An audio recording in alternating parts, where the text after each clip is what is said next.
Oh, so then they grill like also, okay. Wow.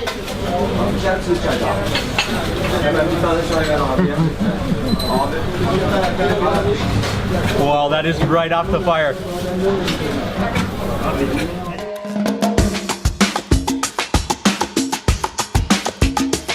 Good morning, everyone. It's Mark Wiens with migrationology.com in Istanbul, Turkey.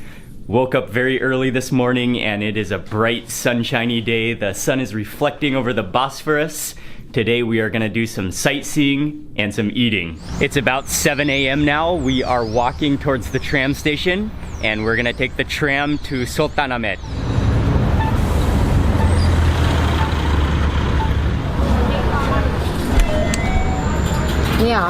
Yeah. 3. Pass. Ticket sales menu. Please take your card from return tray below.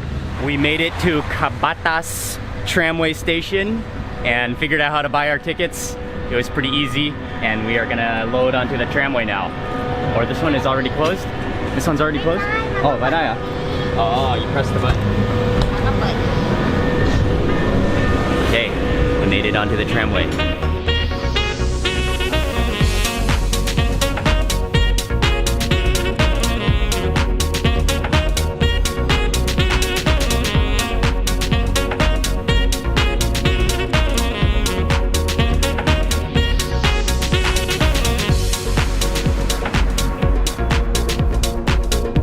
We just got off the train at Sultanahmet. That took about 20 minutes.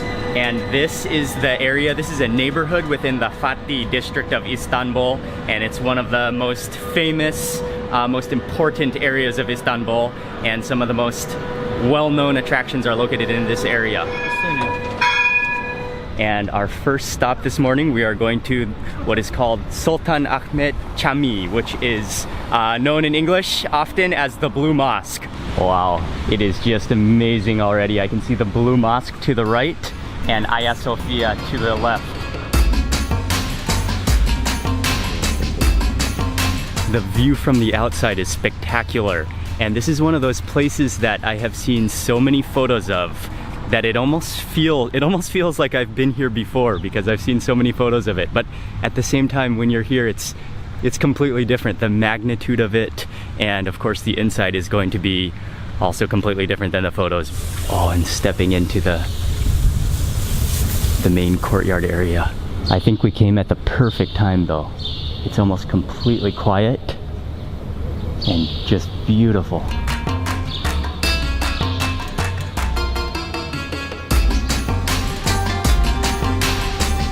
We arrived a little bit early. It's still not open to the public yet. We have about 30 minutes, but I'm just enjoying this courtyard. It is absolutely spectacular. I think we're gonna take a look at the hippodrome first, and then we will come back in about 30 minutes to go inside. Hello, how are you? You are the hippodrome dog.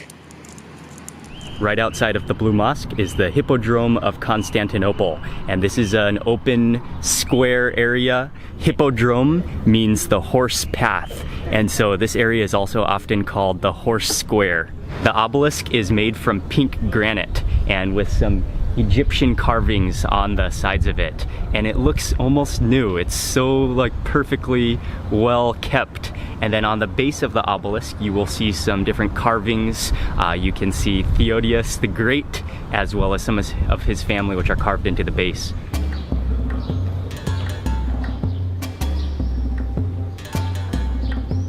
One of the most iconic sites in all of Istanbul is the Sultanahmet Cami, which is also commonly known as the Blue Mosque because of the blue tiles that are inside. It was built by Sultan Ahmed in the years between 1609 and 1616, and there are Byzantine and Christian influences in the architecture, but it is an Ottoman-style mosque. And there are 5 main domes, 6 minarets, and then 8 smaller domes which support the entire structure. It is just a spectacular site. It's 8:30 a.m. They have just opened, so we are entering right now.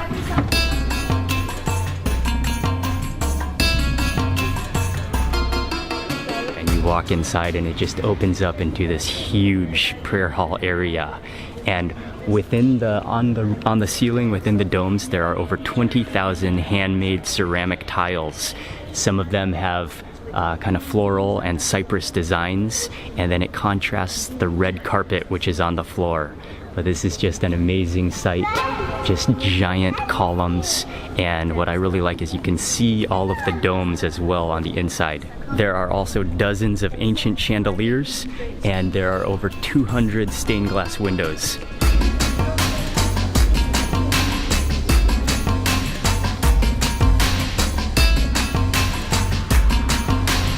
And now we are heading across the courtyard to the Hagia Sophia.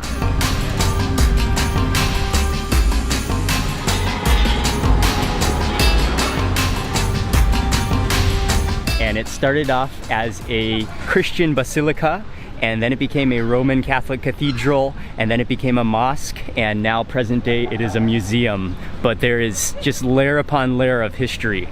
They didn't allow me to bring my microphone inside, but they said video is okay, so the audio might not be so good, but we are entering into Hagia Sophia now.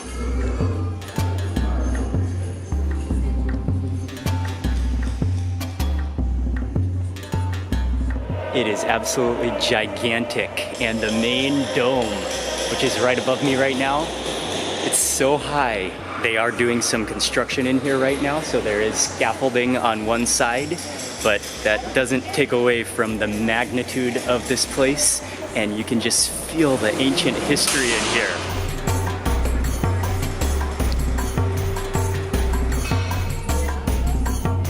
There's even a noticeable aroma in here that smells kind of like stone and kind of like must. It just smells ancient in here.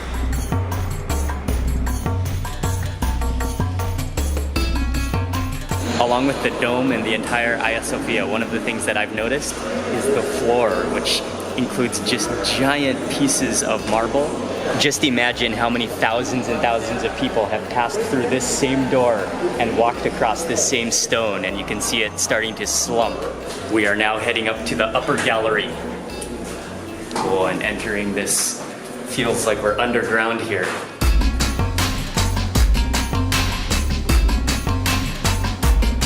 It just keeps on going and going, wrapping around and up.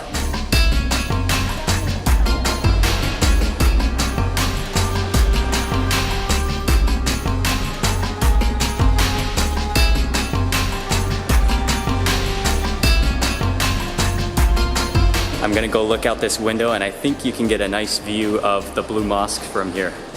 Oh yeah.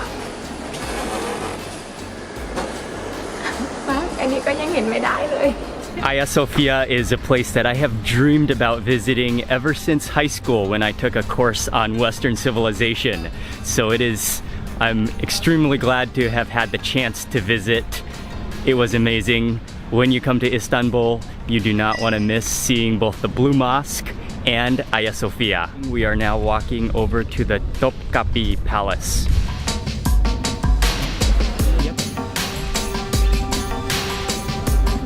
And I think I forgot to mention this earlier, but I bought a museum pass Istanbul, and it costs 85 lira.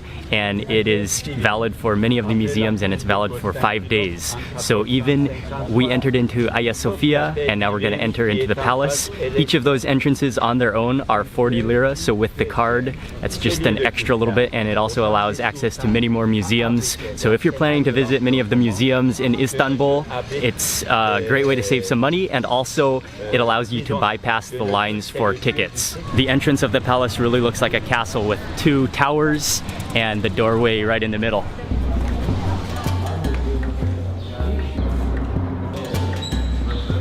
You have to walk through a series of gates and courtyards. The landscape, the trees, and the gardens and the courtyards are also really nice at this palace. Oh yeah, that sounds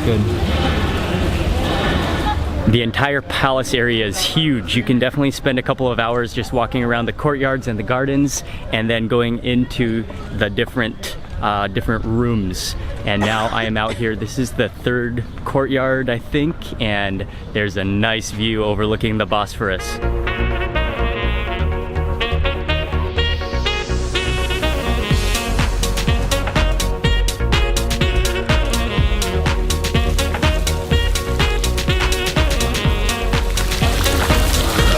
This is the Golden Pavilion where the Sultan is reported to have broken his fast during the Ramadan period.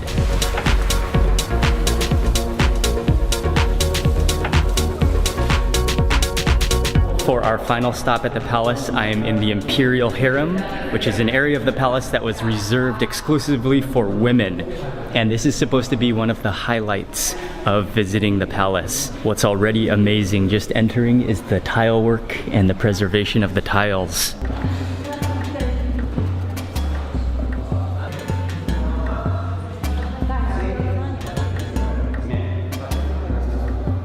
I just spent some time looking around the Imperial Hall.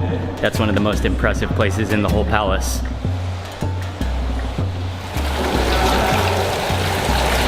That was the perfect way to end this tour of the palace. That was definitely the most impressive part of the whole palace. It's so well preserved, and it's a lot bigger than I thought it was going to be. You just keep walking through the hallways and the rooms and passageways, and the tile work is especially just, yeah, you just have to admire it.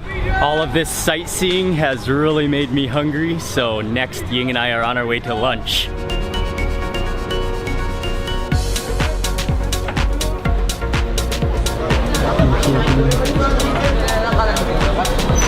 For lunch today, we walked over to a restaurant that is famous for serving jaw kebab, which is on a horizontal spit, and I think I may have gotten the best seat in the entire restaurant out here in the alley, but literally right behind me is the spit of meat. He is carving the meat, so I'm getting like meat aromas from behind me, and it smells unbelievable. They are using real fire to cook the meat, and it's just sizzling. You can see the fat and the juices actually like bubbling on the skewer of meat. It is a pretty packed environment here for lunch, and I ordered up the special. You can smell the aroma, the fumes of the lamb roasting over that fire, or to the side of that fire because it's a horizontal spit. He just masterfully slices off the meat and making sure that the meat is both juicy but slightly crispy on the edges, and then you can see how the meat is both going to be like oily and juicy but kind of crispy at the same time. And also serve it with bread and a roasted chili as well as onions, and we got a couple of side dishes as well, but I just first have to immediately taste that meat with nothing on it. Get some of that meat. Oh, just look at this. Look at this thing of beauty. Monday night. Oh yeah. That is stunning. It's so nicely salty, but that really brings out like the oily flavor of the real lamb. And then it's not like a fall apart tender texture, but it's very tender to chew, but it does have a little bit of a texture to it. Wow, that's incredible. Now onto the bread, and what I see most people do is you grab, this is a very thin bread. I'm gonna leave it to the half, and what I'll do with the rest of that skewer is I will put all of the rest. I think you can kind of just wrap it up like this and pull off all of that meat. Slide it all out, put this on the side. I'm gonna actually add in that whole chili, and then also gotta add in some onions. Plate of onions, and I think that is sumac sprinkled on top. Onions. Perfect. And then I'm gonna sprinkle on some of this dry chili, and then wrap this up. And when I went out, it was not at that. When I called the reception, and they told me that he went out, like 3 o'clock in the afternoon, to home. I was like, that meat is so crazily flavorful and then I called that it just provides flavor for the entire bread, but I love it with the addition of those onions, and especially that roasted chili. I will stick this onto my next bite. Are we going for the next one? Sure. We have a good vibe. Oh my god. We also got some type of a soup.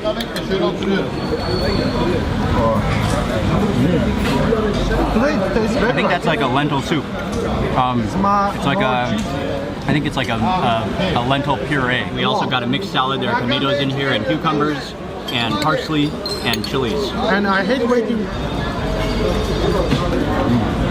Oh yeah. I need to squeeze on the lemon. I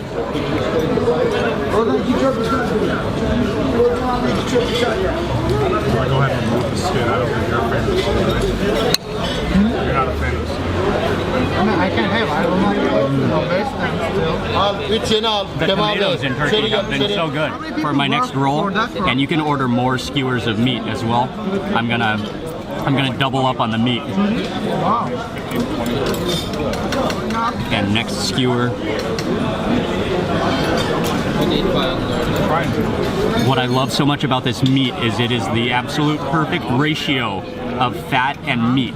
So it's soft, but it's not too soft. And then it is just packed with flavor. And that saltiness really brings out the flavor of the lamb. It's unbelievably good. I like to go heavy on the onions as well. May as well go for all the onions. This is going to be a thick one. Add some of this. And I think this is might be a combination of both tomatoes and red chilies. But it's very fragrant, a little bit spicy, and fantastic. And then I got to sprinkle some dry chili on here as well. And then another half a chili here. This one is pretty big, but this is going to be fantastic.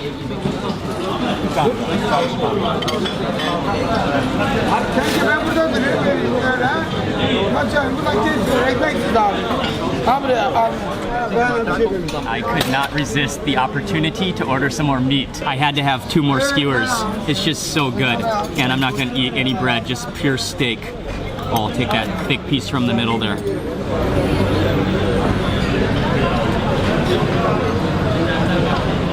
That meat is spectacular. Oh, it's so good.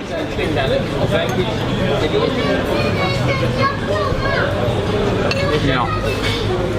I think I'm in love with the grilled meats of Turkey. That was fabulous. And this is their very famous dessert here.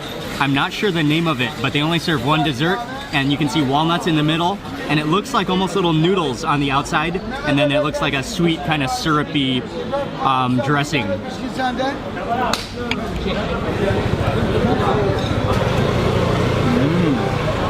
Oh, I think those are the vermicelli, which are fried, so they're crispy, and then soaked in like a very sweet sugary syrup.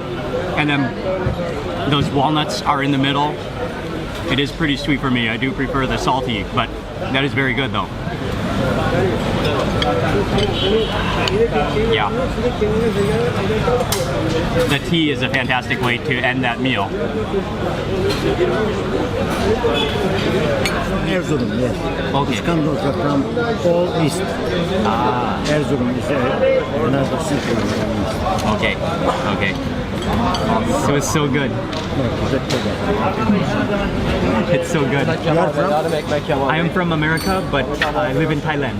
Thailand. My wife is from Thailand. Oh, okay. Sawadee Krap, you know. Yeah. The best char kebab Char from kebab. Istanbul. You are now sitting. We ate it already. Dayı biraz sonra bir çay. Vallahi lafa lafalar dökülüyor. Oh.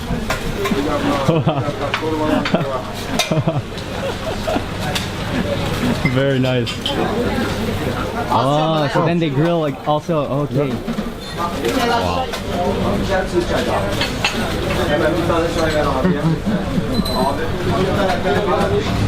Wow, that is right off the fire. Oh, that is stunning. That is amazing. That is right off the spit. Erzurum cağ kebap. Erzurum cağ kebab. Hoş geldin. Wow. That literally just melted in my mouth.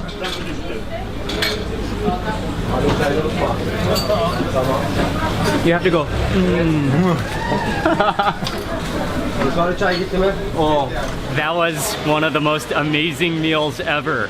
The food was awesome, and the people eating there were also amazing. We met one man who sat next to us eating, And so the tables are lined up, so you inevitably need to sit next to someone because it's always busy. And so the man that sat next to us, he was really friendly. He started chatting. He said that he traveled all the way from the Asian side, somewhere far on the Asian side of Istanbul, to come to eat at this restaurant because this is the best, maybe one of the only and definitely the best place in all of Istanbul that serves this type of kebab. Also a special thanks to all of you who recommended that restaurant. That was just a mind-blowing meat experience.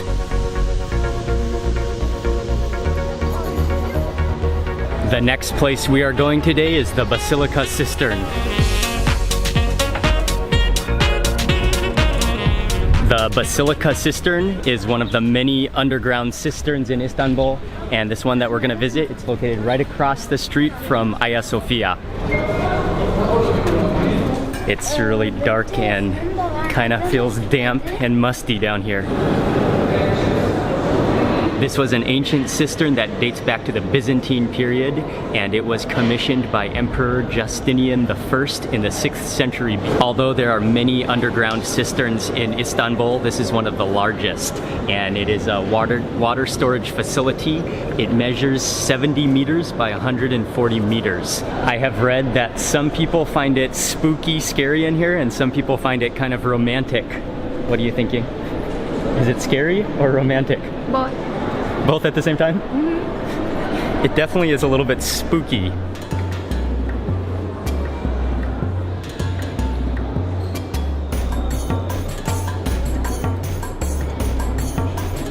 Definitely one of the main attractions at the cistern are the statues of Medusa, and there are 2 of them at the base of the columns. And it's not quite known how the Roman Medusa statues got here to the cistern, but it's thought that they were brought over from the Roman Empire. I have to wait until I get under one of the lamps to vlog.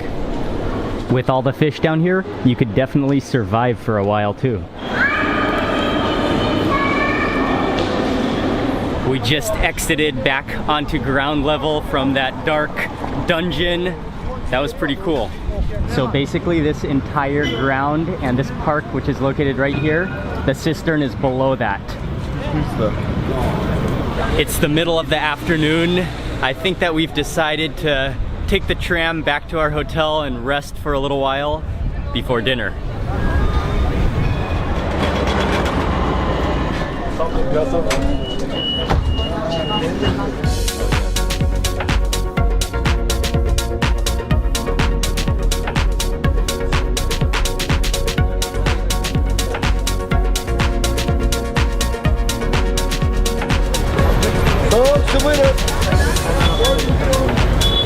We rested in the hotel for a little while and now back out walking, and we're heading over to an area called Beşiktaş for dinner.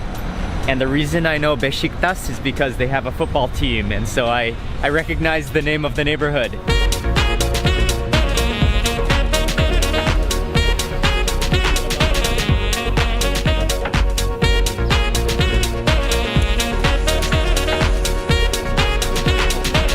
We arrived to the restaurant. This place is called Balkan Lokantasi, and this is a very popular restaurant in a very busy area of town, and it is cafeteria style. So actually we've had to line up because there are so many people here, and we are getting in line, and then we're gonna order whatever looks good.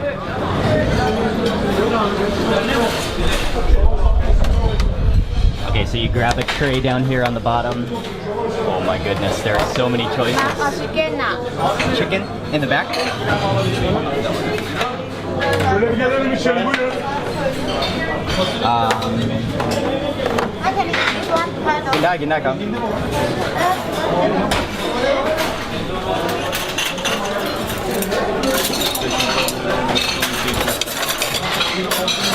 This is the type of meal that is my favorite to eat in Thailand. It's called khao gang, which means rice and curry. And they have all of the different dishes prepared, and you just get rice and you choose the different dish that you want. That's in Thailand. But this is the Turkish version of that. You grab a tray and they must have at least 2 dozen, maybe 3 dozen dishes available. You just point and choose to the dishes that you want, or if you know the names, you choose them, and then you put them on your tray. You just walk through the line, your tray gets pushed down the line, and then you pay for whatever you eat. And I made a little bit of a mistake because it was so busy and so kind of like rushed to order that I didn't really know what I was ordering, so I just pointed to a bunch of dishes, and so I may have gotten a little bit too much food, but I think that's okay. It looks fantastic, and I'm getting ready to dig in. This is an awesome restaurant. And I'm gonna eat Thai style with my spoon and fork. This one is chickpeas, I believe, garbanzo beans, and I saw most people eating it with this rice, which looks like there's a few small vegetables within the rice. And most people actually got the rice with this on top of it, but I didn't know how to order that, so I just got it on the side. I will put some of this onto the rice. Chili flakes on there.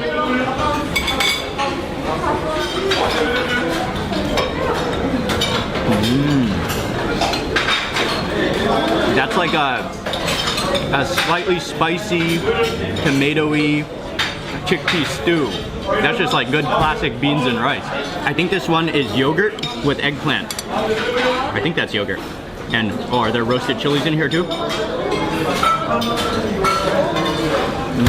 That is a very, very creamy, I think yogurt, and very rich. And then there are pieces of roasted eggplant. I think there might be potatoes in here, and maybe some tomatoes as well. And I think this one is another salad, maybe with yogurt and some kind of green vegetable. That tastes like spinach just flooded in yogurt. That is nice, that's very cooling. Okay, next dish, and this one looks fantastic. It looks like a piece of cheese on top with some kind of green vegetable, and then on the bottom of this like cap of vegetable cheese are pieces of meat and potatoes. Wow, this is like a complete meal dish. At least one that goes with all the dishes.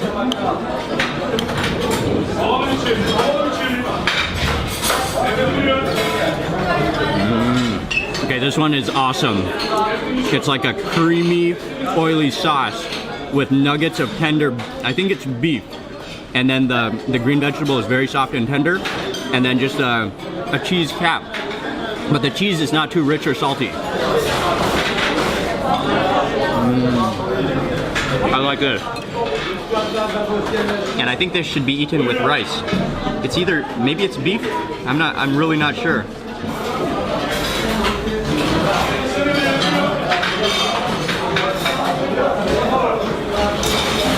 Oh, that is awesome. That meat is fall apart tender.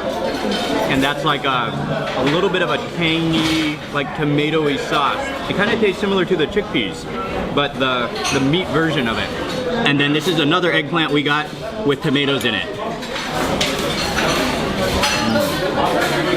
Just creamy roasted eggplant with tart tomatoes.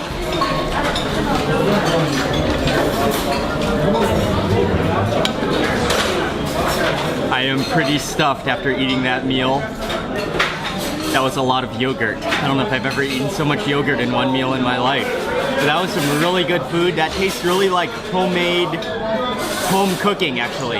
And this restaurant has just continually, the line has never stopped the entire time I was eating in here. And actually it's gotten longer. People just keep flowing through this restaurant. And this is a quick place to chow down. I would have loved to come to this restaurant when I was in university when I could eat more than I can now. But that was a wonderful meal. Thank you to all of you who recommended this restaurant. I'm gonna end the video for today right now. I think we just gotta walk back to the hotel and I need to walk off this meal. Thank you all for watching this video. Please remember to give it a thumbs up if you enjoyed it. Leave a comment below. It has been an amazing full day in Istanbul, and it's been sort of a tour of some of the main attractions, some delicious food, and I will see you on the next video. Thank you again for watching. Ying, can you see anything? Ying is looking right into the piece of wood, but I'm getting a nice view of the Bosphorus. Do I look like a ghost? My mom. Okay.